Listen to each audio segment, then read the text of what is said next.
యేసయ్యా స్తోత్రాలయ్యా నా దైవము నీవయ్యా. శుభోదయం.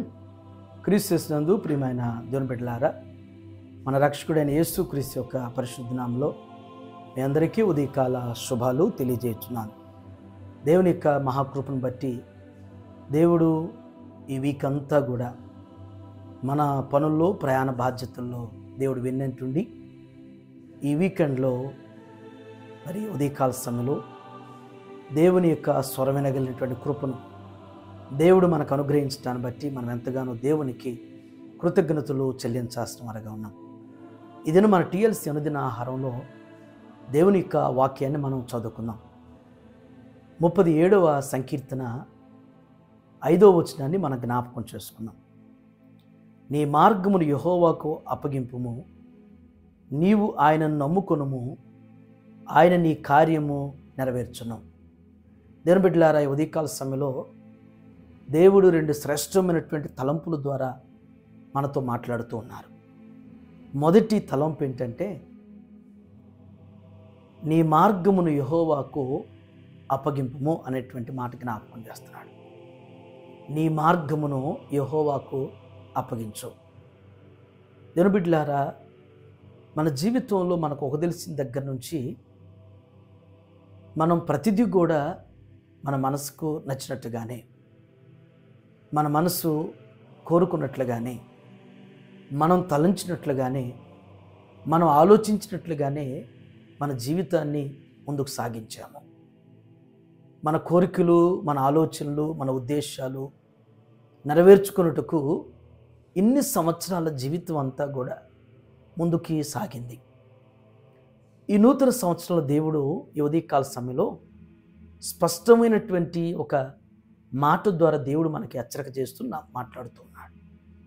ఈ సంవత్సరం, ఈ నూతన సంవత్సరంలో నీ ముందున్నటువంటి మార్గాన్ని దేవునికి అప్పగించమంటున్నాడు. దేవుని బిడ్డ, అసలు మనకు మన జీవితానికి ముందు ఒక మార్గం ఉంది అనేది దేవుని అనుగ్రహమే. మనం నేటి వారమే కానీ రేపటి వారం కాదు. మన జీవితానికి ఒక దినము మనం పొందుతున్నామంటే అది దేవుని యొక్క మహదైశ్వర్యము, దేవుని యొక్క వాత్సల్యత మన పట్ల ఉన్నది కాబట్టి ఒక దినం అనేటువంటిది మన జీవితంలో మనం పొందుకోగలుగుతున్నాం. మన ముందున్నటువంటి మార్గం అనేటువంటిది దేవుని అనుగ్రహం. అయితే దేవుడు అంటున్నాడు, ఈ మార్గాన్ని, నీ జీవితంలో ఉన్నటువంటి నీ జీవిత మార్గాన్ని నాకు అప్పగించు అంటాడు. దేవునికి అప్పగించేవంటే దేవుడు నడిపిస్తాడు. ఏది తినని మార్గమో, ఏది క్షేమకరమైన మార్గమో, ఏది మనకి భద్రత ఉండిద్దో ఆ మార్గంలో గుండా మనం వెళ్ళేటువంటి మార్గం ఎలా ఉండిద్దో మనకు తెలియదు. కానీ మన ముందు దేవుడు నడిస్తే, ఆయన మనకి డిసైడ్ చేసి ఈ మార్గం అని చెప్పి ఆయన నడిపించగలిగితే ఆ మార్గం క్షేమంగా ఉంటుంది, ఆ మార్గం నెమ్మదిగా ఉంటుంది, ఆ మార్గం యొక్క గమ్యమైనటువంటిది మనకు ఆశీర్వాదకరంగా ఉంటుంది.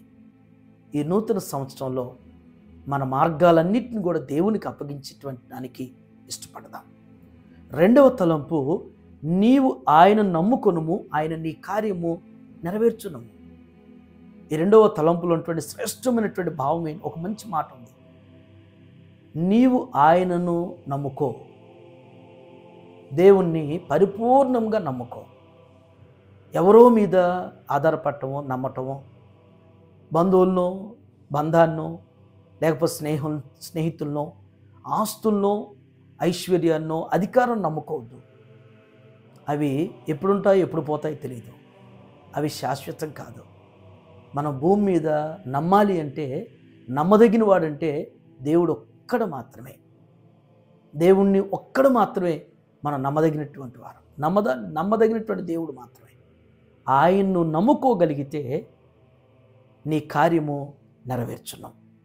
నీవేదైతే నువ్వు తలస్తావో, కోరుకుంటావో, ఆశిస్తావో, దేవుడు నీ కార్యాలన్నింటిని కూడా ఆయన సఫలపరుస్తాడు. నీ కార్యాలన్నింటిని కూడా దేవుడు నెరవేరుస్తాడు. నీ ప్రయత్నాలన్నింటిని కూడా దేవుడు సఫలపరుస్తాడు. నీ ప్రార్థనలన్నీ కూడా ఆయనగా ప్రతిఫలం ఇస్తాడు. కాబట్టి ఈ ఉదయకాల సమయంలో దేవుని బిడ్డలారా మన మార్గాల్ని ఆయనకు అప్పగిద్దాం. ఆయనను పూర్తిగా నమ్ముదాం. దేవుని పూర్తిగా నమ్మి మన జీవితంలో ఆశీర్వాదాలు మేళ్ళు అనుభవించుటకు పరిశుద్ధాత్ముడు ఈ దినం మనల్ని ప్రత్యేకమైన రీతిలో బలపరచునుగాక. ఆమెన్. ఈ దినం జన్మదినం జరుపుకున్నటువంటి మరి మధులిక శేషుకు జన్మదిన శుభాకాంక్షలు తెలియజేస్తున్నాను. మరి దేవుడు మధులికను అనేకమైనటువంటి జన్మదినాలు తనకు అనుగ్రహిస్తూ 65వ సంకీర్తన 11 ప్రకారం సంవత్సరం మన దయాకిరీటిని ఎన్నిక ధరింపజేసి నీ జాడల సారం వెదజల్లునన్నట్లుగా మరి మధులిక శేషు యొక్క జీవితాన్ని దేవుడు ఉన్నతంగా బలపరిచి తన కుటుంబాన్ని దేవుడు వర్ధిల్లింపచేయునుగాక. అలాగే రేపటి దినాన జన్మదినం జరుపుకోబోతున్నటువంటి లావణ్య సురేష్ కూడా జన్మదిన శుభాకాంక్షలు ఇన్ అడ్వాన్స్ తెలియజేస్తున్నాను. దేవుడు తన జీవితంలో కూడా దేవుని వాక్యంలో సామెతల గ్రంథంలో జ్ఞాపకం చేసినట్లుగా ఆయన కుడి చేతిలో ధనఘనతలను ఎడమ చేతిలో దీర్ఘాయుషును ఉన్నది అని జ్ఞాపకం చేసినట్లుగా దేవుడు లావణ్య సురేష్ కూడా అట్టి రీతిగా అనుగ్రహిస్తూ మహిమ పొందనగాక. ఆమేన్. దీవించావే సమృద్ధిగా నీ సాక్షిగా కొనసాగమని ప్రేమించావే నన్ను ప్రాణంగా నీ కోసమే నన్ను బ్రతకమని దారులలో ఎడారులలో సెలయేరులై ప్రవహించుమయా చీకటిలో కారు చీకటిలో అతి స్తంభమైనను నడుపుమయా. ప్రార్థన చేసుకుందాం. మహోన్నతుడి తండ్రి, కృపగల నాయన మీకు వందనాలు. ఈ ఉదయం నాయన ఈ వీకెండ్లో శ్రేష్టమైనటువంటి ఆధ్యాత్మిక తలంపుల ద్వారా మాతో మీరు మాట్లాడిన విధానం బట్టి మీకు వందనాలు తండ్రి. మా మార్గాలు మీకు అప్పగించినప్పుడు నాయన మేము మిమ్మల్ని నమ్మినప్పుడు నా తండ్రి మా కార్యాలన్నీ కూడా నెరవేర్చబడతాయి, సఫలపరచబడతాయని ఈ ఉదయం మాతో స్పష్టంగా మాట్లాడారు. అయ్యా ఈ ఉదయం నా తండ్రి మేమందరం ప్రభువా ఈ టీఎల్సీ అనుదిన ఆహారం చూస్తున్న ప్రతి ఒక్కరు కూడా వారి యొక్క మార్గాలు మీకు అప్పగించిన ఆయన పూర్తిగా మిమ్మల్ని నమ్మగలిగిన వారుగా, మీ మీద ఆధారపడగలిగిన వారుగా, మీ కార్యాల కొరకు నాయన విశ్వసించగలిగినటువంటి కృప మీ బిడ్డలకు దయచేయమని ప్రార్థన చేస్తాను తండ్రి. ఈ యొక్క దినంలో నా తండ్రి ప్రత్యేకంగా ఈ మాటలు నాయన వారి ప్రతి హృదయాల్లో స్థిరపరచండి, నీరుగట్టి ఫలింపచేయండి. పరిపూర్ణంగా నాయన మీ వాక్యం మీద ఆధారపడగలిగినటువంటి ఆత్మీయ స్థితిని ప్రతి ఒక్కరికి దయచేయమని ప్రార్థన చేస్తాను. ఇదిలో నాయన మీ బిడ్డలు చేయనటువంటి వారి పనుల్లో, వారి ప్రయాణాల్లో, వారి బాధ్యతలు మీరు తోడుగా ఉండి ఆయన ఆరోగ్యాలు, సకల సౌభాగ్యం, శాంతి, సమాధాన, సంతోష, సమృద్ధిని దయచేయండి. ఇదిలో నాయన మరి జన్మదినం జరుపుకున్నటువంటి మధులిక శేషను జ్ఞాపకం చేసుకోండి. దేవా నీ బిడ్డకి ఇచ్చేటువంటి దయా కిరీటాన్ని బట్టి మీకు వందనాలు చెల్లిస్తున్నాను.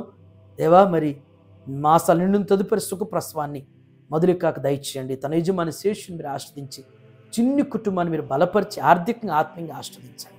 రేపటి దినం జన్మదినం జరుపుకోబోతున్నటువంటి ఆయన లావణ్య సురేష్ని కూడా జ్ఞాపకం చేసుకోండి. ఈ ప్రియబిడ్డను ఆయన బలపరచండి. ఎలాంటి బర్త్డేస్ ఇంకా అనేకం జరుపుకోవటానికి సహాయం చేయండి. వారి యజమాని చేసేటువంటి ప్రొఫెషన్లో మీరు తోడుగా ఉండి ప్రభువా వారి తల్లిదండ్రులను, వారి కుటుంబ వ్యవస్థను మీరు ఆశ్రదించిన ఆయన మీ కృపలో ఫలింపజేసి వర్ధిలింపచేసి వారి పక్షాన్ని మీ కార్యాలు జరిగించమని యేసు నామములో ఈ ప్రార్థన మీకు సమర్పించున్నాను తండ్రి. ఆమేన్. దేవుడు మిమ్మల్ని దీవించునుగాక.